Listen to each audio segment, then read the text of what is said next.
Aleluya. Bueno, hoy vamos a continuar el estudio que ya comenzamos hace unas semanas acerca de la persona de Lot.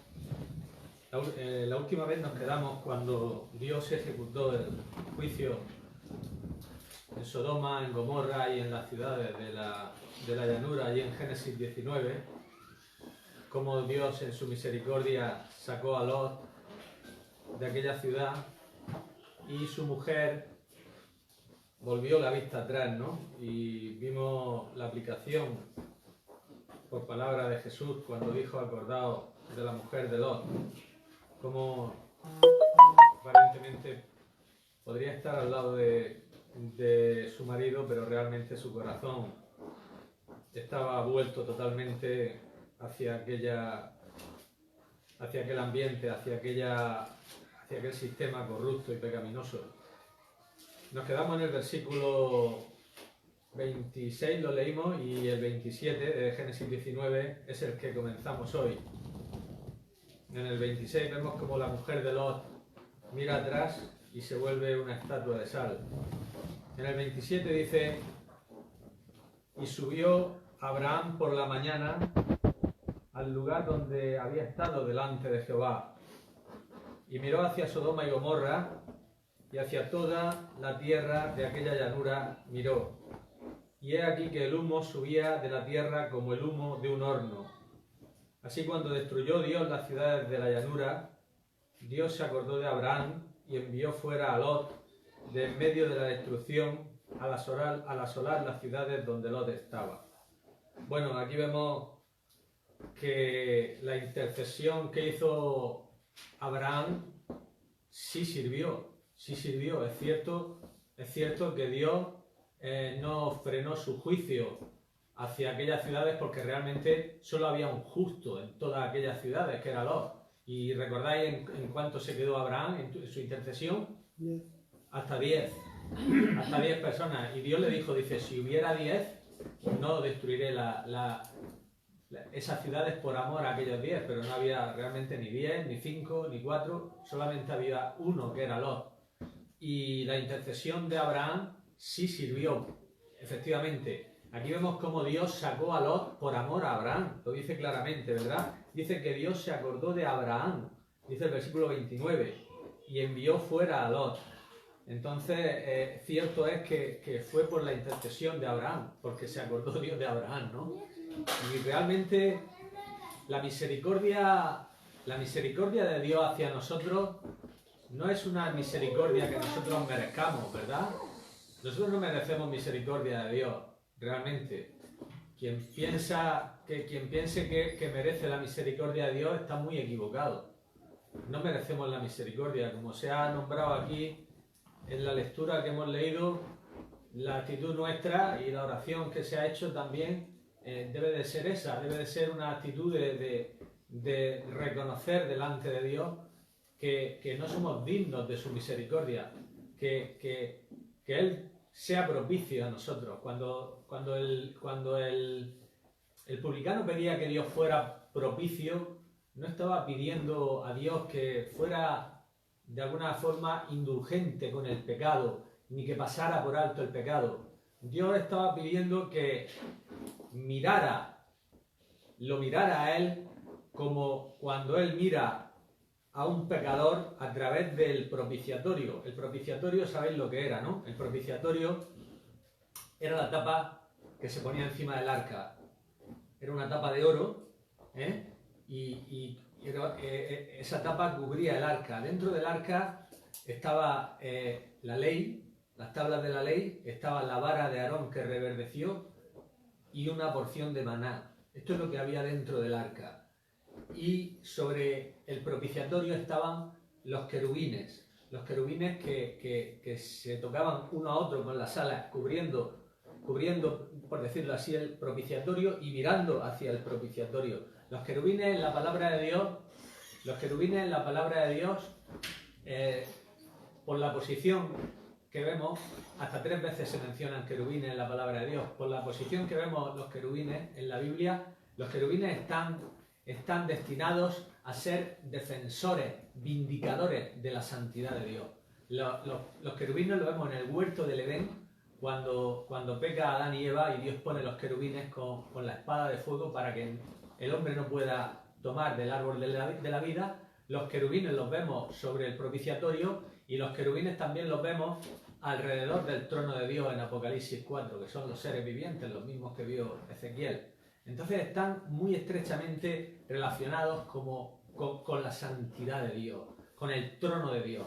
Vamos a ver, alguien puede decir, pero es que Dios necesita que alguien lo defienda. Dios no necesita que nadie lo defienda. Dios es capaz de defenderse él solo. Pero Dios en su eterna gracia y en su eterna misericordia permite que otros seres puedan participar de sus atributos gloriosos, de su perfecta majestad y de su magnificencia, y permite que los querubines estén allí mismo sobre el propiciatorio, ¿no?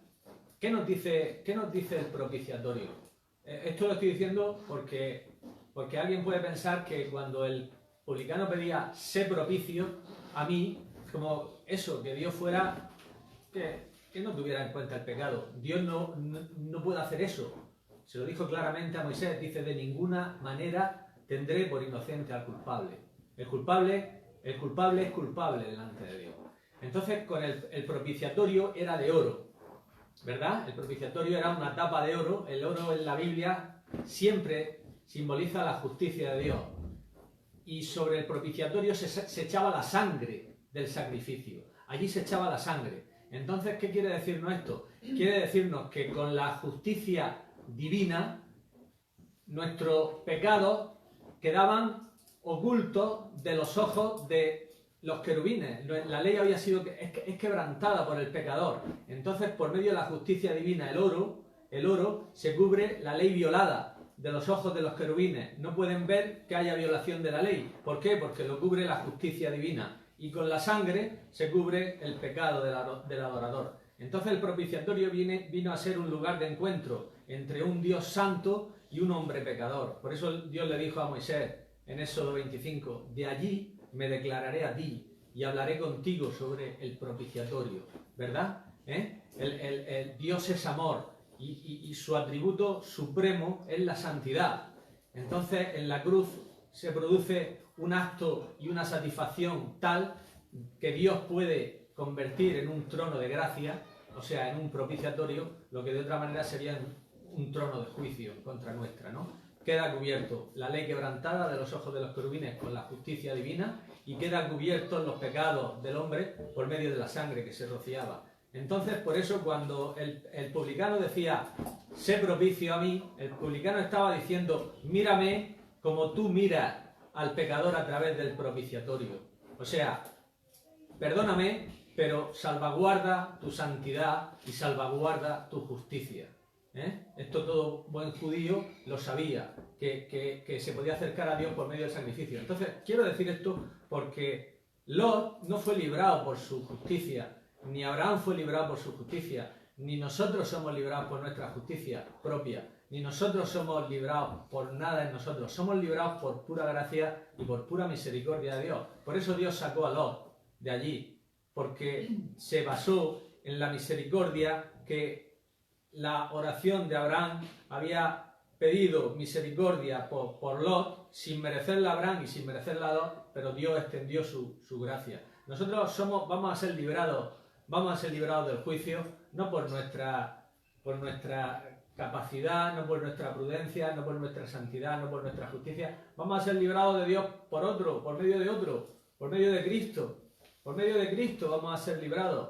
Vamos a ser librados por pura gracia, porque Él intercede por nosotros. Él intercede por nosotros.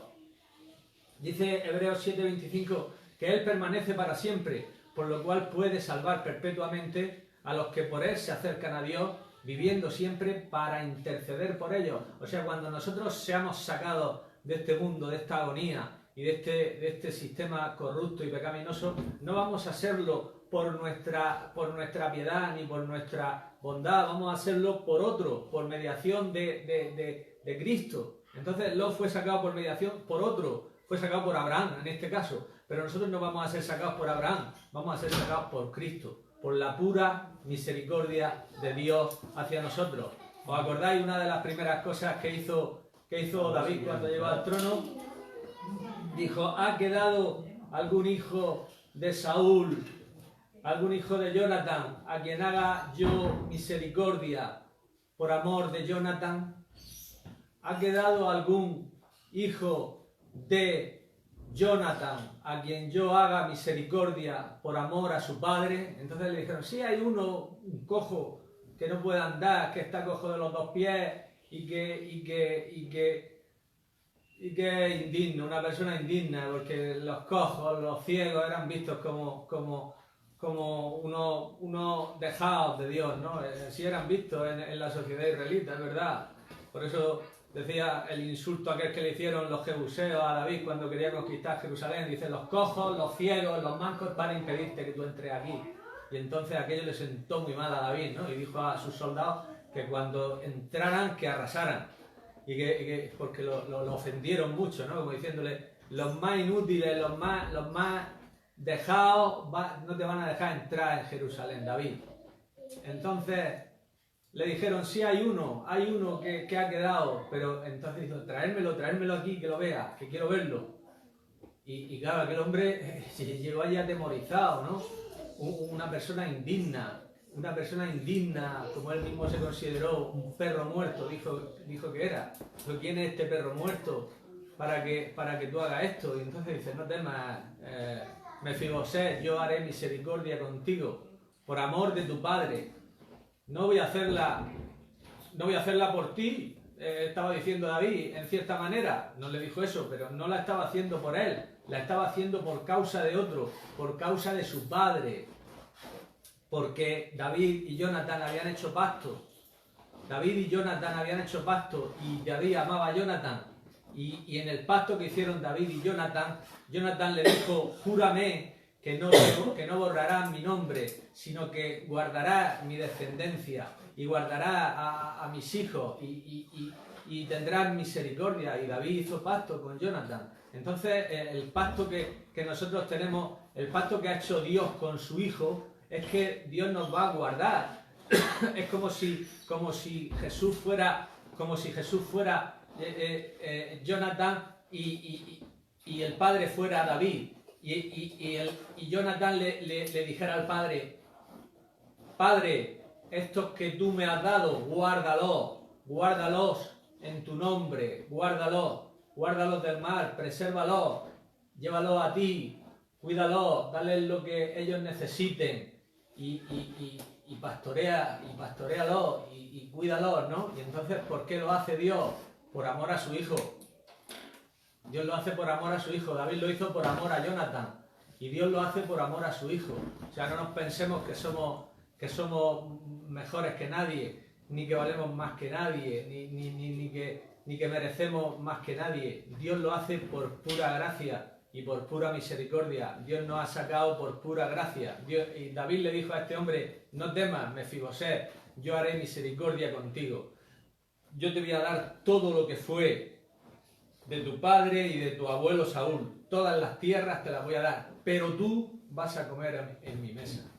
Tú vas a comer siempre a mi mesa. Tú vas a estar sentado a mi mesa, ¿no? Y esto es lo que es la gracia de Dios hacia un depravado pecador como somos nosotros. Dios nos ha acogido desde la miseria, desde la dejadez absoluta, desde desde el fango, y nos ha dicho, yo hago misericordia contigo por amor a mi Hijo.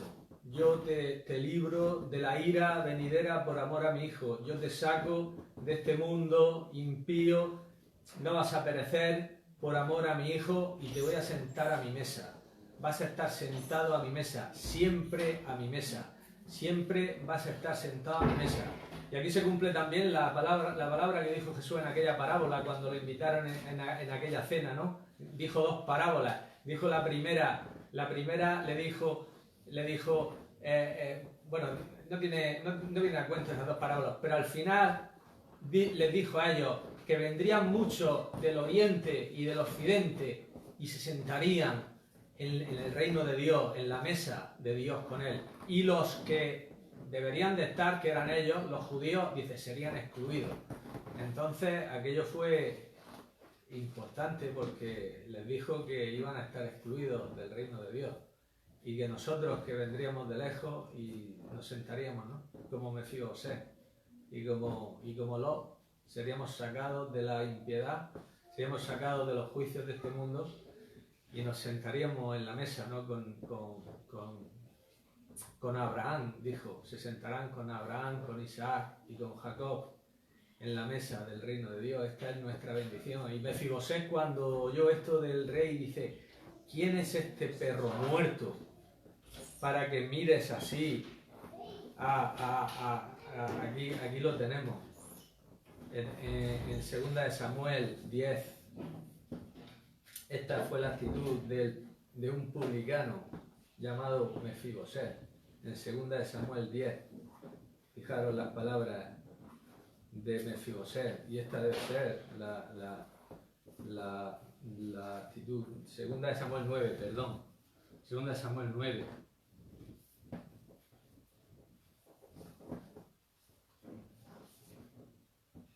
Fijaros lo que dice Mefibosé en 9:8. Estas son las palabras de Mefibosé. Después de decirle a David en el versículo 7, le dijo David: no tengas temor, porque yo la verdad haré contigo misericordia por amor de Jonatán tu padre, y te devolveré todas las tierras de tu padre, y tú comerás siempre a mi mesa. Y le dijo Mefibosé, inclinándose, dijo: ¿quién es tu siervo para que mires a un perro muerto como yo? Entonces, esta es la actitud de Dios hacia nosotros. Vamos a sustituir los nombres. En el versículo 7, lo que Dios nos dice a nosotros. Dice: y te dijo Dios, no tengas temor, porque yo la verdad haré contigo misericordia por amor de Jesús, mi Hijo, y te devolveré todo lo que has perdido. Hemos perdido todo por nuestro pecado, hemos perdido la herencia, la tierra, hemos perdido la vida eterna, hemos perdido la dignidad, hemos perdido la imagen de Dios, lo hemos perdido todo. Dice: y tú comerás siempre a mi mesa. Y nosotros, inclinándonos, decimos: ¿quién es tu siervo para que mires a un perro muerto como yo? Esa es la actitud de Dios hacia nosotros de misericordia y la actitud del cristiano. Y esa fue la gracia que Dios tuvo con este hombre, con Lot. No lo merecía y Dios lo sacó, ¿no? Por pura gracia, por amor de otro, por amor de Abraham. Aunque Dios amaba a Lot, pero amaba a Abraham de una forma especial. Que claro que sí, que amaba a Lot, y que claro que sí, que Dios nos ama a nosotros. Pero el amor que tiene a su Hijo Jesucristo es un amor especial. Y la oración de Cristo al Padre nunca va a quedar sin respuesta, por supuesto. Luego dice: pero Lot subió de Zoar. Fijaros qué cosa más curiosa. El versículo 30. Estamos en Génesis 19:30. Qué cosa más curiosa pone aquí. Dice: pero Lot subió de Zoar y moró en el monte, y sus 2 hijas con él, porque tuvo miedo de quedarse en Zoar, y habitó en una cueva él y sus 2 hijas. Qué cosa, Lot había pedido quedarse en aquella ciudad, en Zoar, ¿os acordáis, no? Lot había pedido quedarse en Zoar. En el versículo 20 le dijo a Dios, a los ángeles, dice: he aquí ahora esta ciudad está cerca para ir allá, la cual es pequeña, dejadme escapar allí. No es ella pequeña y salvaré mi vida. Entonces pidió morar allí, pero luego, una vez que estaba en Zoar, dice: subió de Zoar y moró en el monte, él y sus 2 hijas con él, porque tuvo miedo de quedarse en Zoar, y habitó en una cueva él y sus 2 hijas. Fijaros, Fijaros, ¿por qué hizo esto Lot? Había pedido morar en una ciudad, ¿no? Pero yo creo que tuvo que ser tan espantoso el juicio, tuvo que ser tan espantoso y tan terrible que tuvo miedo, dice, ¿no? Tuvo miedo, o sea, yo creo que se aterrorizó de ver el juicio de Dios. El juicio de Dios es terrorífico, dice la Biblia. Dice que horrenda cosa es caer en manos del Dios vivo. Dice que, lo dice así, ¿no? Que es horrendo. O sea, el juicio de Dios, cuando Dios es paciente, pero cuando sus juicios llegan, son terribles. Son terribles porque porque Dios da tiempo para que los hombres se arrepientan, pero cuando no se arrepiente viene el juicio. El diluvio tuvo que ser espantoso. Imaginaros, ¿no? Las cataratas de los cielos se abrieron, las fuentes del abismo salieron, se reventaron las fallas terrestres, salió agua del abismo, o sea, en un momento tuvo que ser espantoso, ¿no? Y el juicio de Sodoma yo creo que tuvo que ser igual, tuvo que ser de tal magnitud la destrucción de aquellas ciudades que este hombre ya tuvo miedo, no se quiso quedar en Zoar. Dios había respetado esa ciudad por él, no la destruyó, pero este hombre se espantó tanto que se atemorizó y ya no quiso, tuvo miedo. Dijo, esto es espantoso, ¿no? Los juicios de Dios son espantosos, ¿no? Y la Biblia nos dice que así será, ¿no? Que Dios es fuego consumidor. Y cuando vienen los juicios de Dios se demoran por su gracia, por su paciencia, no quiere que nadie perezca, pero el día que empiecen a ejecutarse los juicios de Dios, pues echando un vistazo a Apocalipsis nos podemos dar cuenta, ¿no? De lo que van a ser esos juicios, van a ser juicios terribles. Y bueno, pues este hombre se atemorizó. Y está bien que por temor dejara de ir a Zoar. Está muy bien, porque lo cierto es que Abraham no se metió en aquellas ciudades por amor a Dios. Abraham amaba a Dios y no se metió en aquellas ciudades por amor a Dios, porque él quería estar en comunión con Dios y estar en la presencia de Dios. Entonces él prefirió esto por amor a Dios. Pero Lot no amaba a Dios como lo amaba Abraham. Entonces hay veces que el temor no es malo para el hombre. El temor no es malo para el hombre. Hay un versículo muy importante en Primera de Juan. Con esto vamos a terminar hoy, porque quiero que veamos este versículo. Este versículo está en Primera de Juan. Fijaros lo que dice.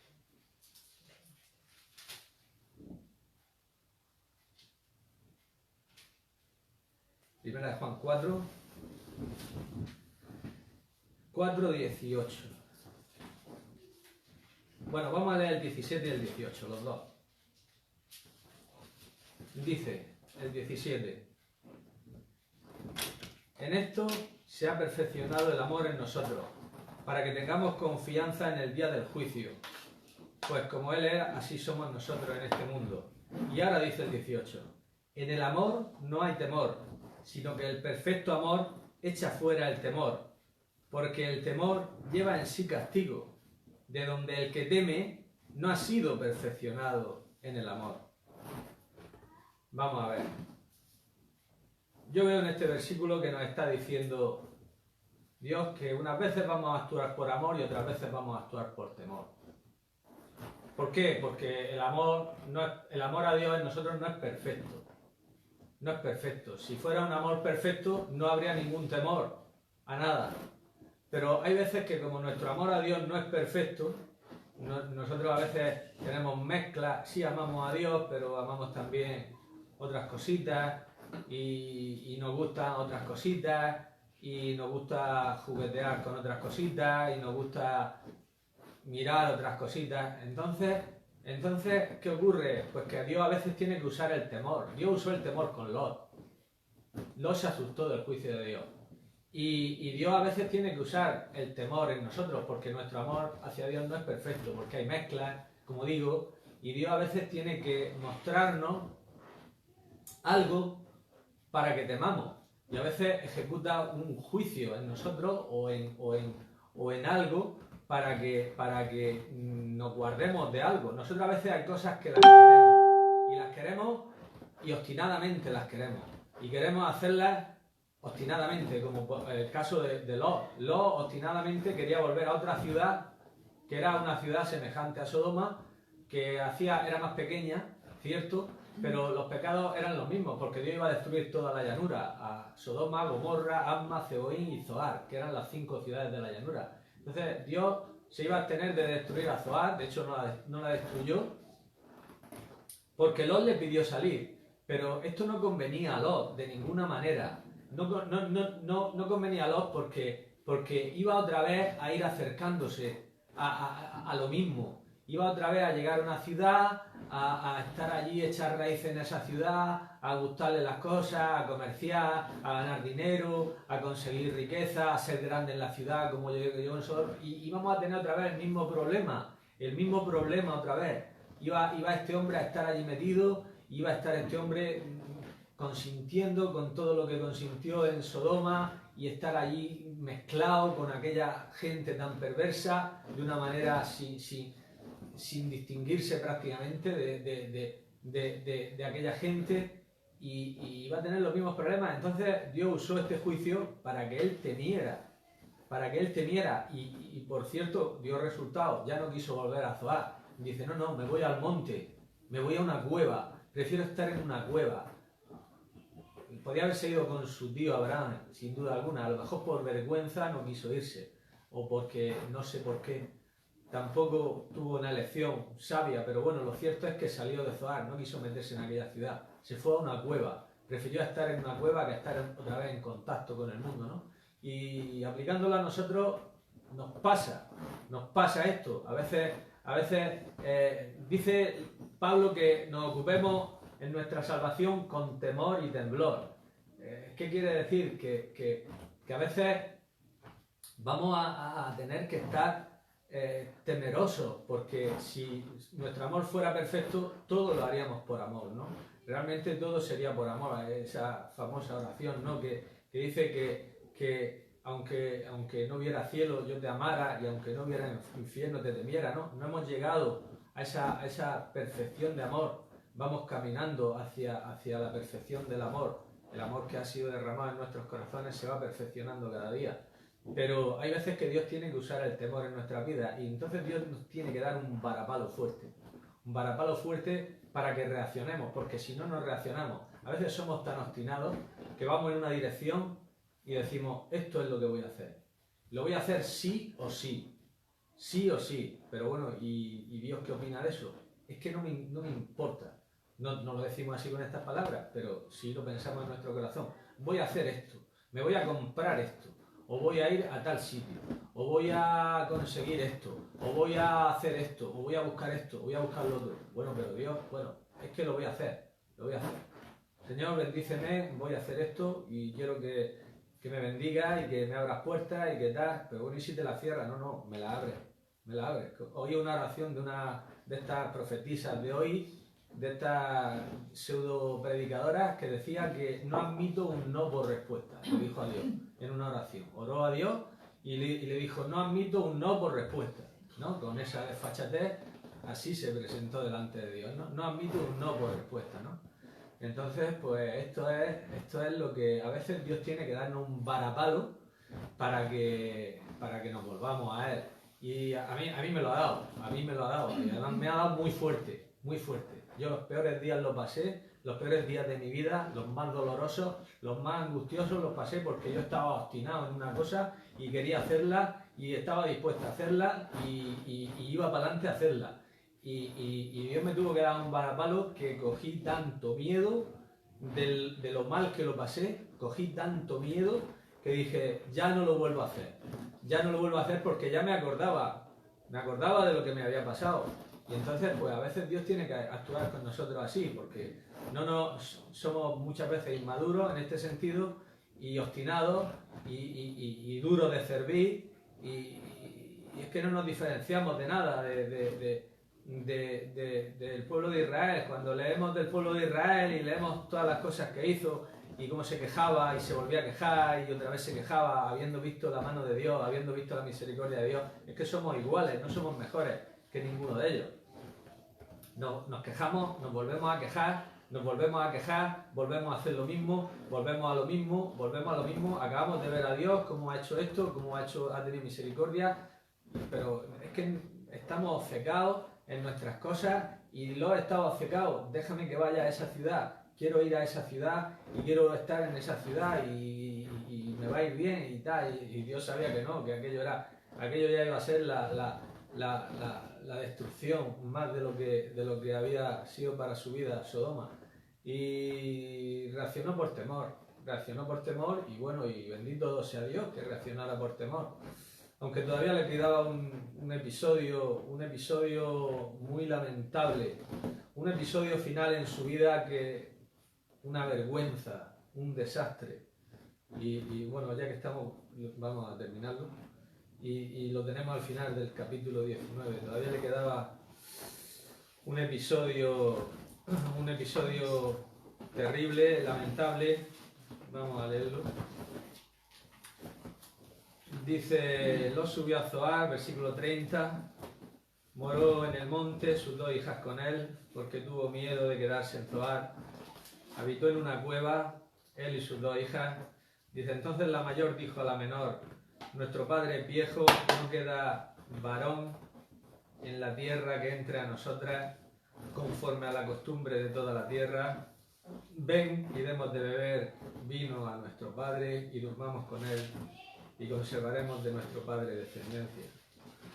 Así lo hicieron, emborracharon a su padre, se acostó primero la mayor y luego la menor con él, y tuvieron 2 hijos, Moab y Amón, que fueron los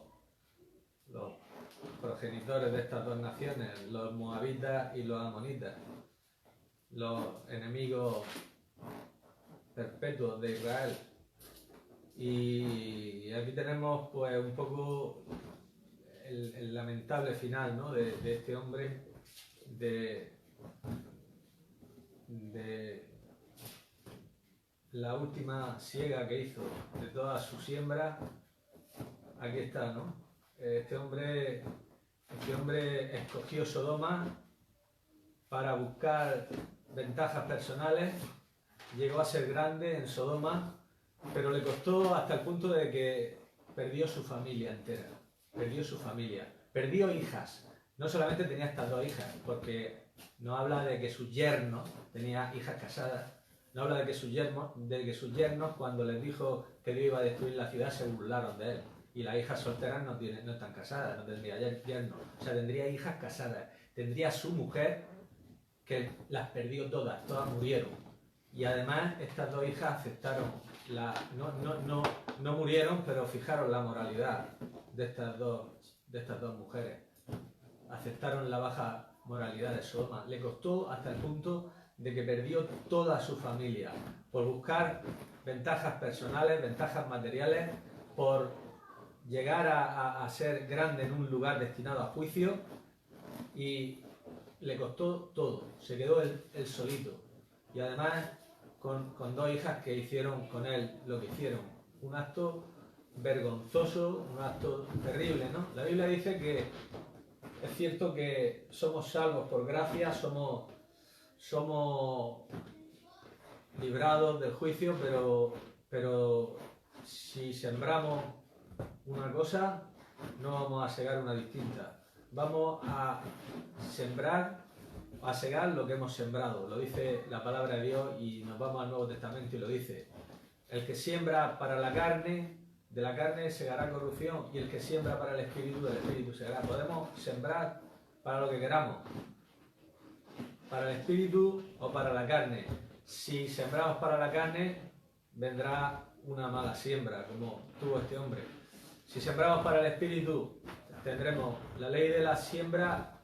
En el campo espiritual no cambia. Jesús utilizó muchas veces el tema de los labradores y el tema y enseñó que eso, que lo que se siembra se recoge. Lo que se siembra se recoge. Y lo vuelve a enseñar en las epístolas del Nuevo Testamento. Y este hombre realmente recogió lo que había sembrado, ¿no? No sembró para la vida espiritual, simplemente se preocupó, eso sí, de su ganancia, se preocupó de su comodidad, y se preocupó de su posición en este mundo. Y llegó un momento que bueno, pues tuvo que recoger esto, ¿no? Y es cierto que con nuestras familias nos va a pasar otro tanto, ¿no? Hemos hecho una siembra y seguimos haciéndola. Y vamos a recoger, en cierta manera, lo que hemos sembrado, ¿no? esto es así. No es agradable decirlo, pero yo tengo lo que de alguna forma he sembrado, ¿no? Y cada uno tenemos lo que de alguna forma hemos sembrado, ¿no? Y la lección de esto es que bueno, que nunca es tarde, ¿no? Para nuestras vidas, si decidimos que nuestra siembra debe de cambiar, ¿no? Si hemos estado sembrando egoístamente para nosotros y de una forma nos hemos centrado en nuestras cosas, en lo que hemos codiciado, en nuestra avaricia y en nuestras cosas, pues llegará un momento que posiblemente pues tengamos que lamentarlo, ¿no? Entonces, pues Dios siempre nos da la oportunidad, ¿no? de volvernos a Él en arrepentimiento y no tener que esperar hasta esa situación donde ya no había remedio, ¿no? Donde ya vinieron esas dos criaturas lamentables, esos dos pueblos lamentables, idólatras, enemigos de Israel, asesinos, crueles. Esos fueron los dos hijos que tuvo Lot, Moab y Amón. Son dos hijos que mejor que no hubiera aparecido nunca, porque fueron un azote para el pueblo de Dios, hicieron matanzas. Fijaros, una vez solo uno de los reyes de Amón le dijo a los habitantes de Jabes de Galaad, les dijo, voy a destruiros. Y los habitantes de Jabes, estaba Saúl recién ungido como rey, los habitantes de Jabes le dijeron, déjanos que vayamos. Le dijeron primero al rey, dice, haz alianza con nosotros, dice, te serviremos, dice, con esta condición haré alianza con vosotros, que os saque el ojo derecho a cada uno de vosotros. Así eran los reyes de estos dos pueblos, de Amón y de Moab. Dice, con esta condición haré alianza con vosotros, con que os saque el ojo derecho, dice, y ponga esta afrenta sobre Israel. Entonces dijeron los habitantes, dice, bueno, déjanos que vayamos y pidamos ayuda por si hay alguien que nos ayuda, ¿no? Y Saúl estaba recién ungido de rey y Saúl todavía no se había desviado de Dios, y vino el Espíritu de Dios sobre Saúl y juntó a Israel y fue contra Amón y la destruyó. Y fue una gran victoria de Saúl, todavía no se había apartado de Dios, ¿no? Eso está en 1 Samuel 11. Pero quiero decir que fijaros quiénes eran estos personajes, estos pueblos. Dejadme que os saque el ojo derecho a cada uno y haré alianza con vosotros. Vaya dos criaturas que engendró Lot. Vaya dos criaturas. Así que el Señor nos ayude, nos guarde y nos guíe en su misericordia para que nuestros ojos no estén hacia Sodoma, sino que estén hacia Hebrón, que Hebrón significa comunión, que es donde estaba Abraham. Hebrón significa comunión, y que nos lleve Dios a la comunión con su Hijo, porque para esto hemos sido llamados. Fiel es Dios por el cual fuiste llamados a la comunión con su Hijo. Nuestra comunión debe ser con su Hijo, nuestro tiempo debe ser para su Hijo, nuestros afectos para su Hijo, nuestros deseos para su Hijo. Que podamos decir con el salmista, ¿a quién tengo yo en los cielos sino a ti? Y fuera de ti nada deseo en la tierra. Amén. Aleluya.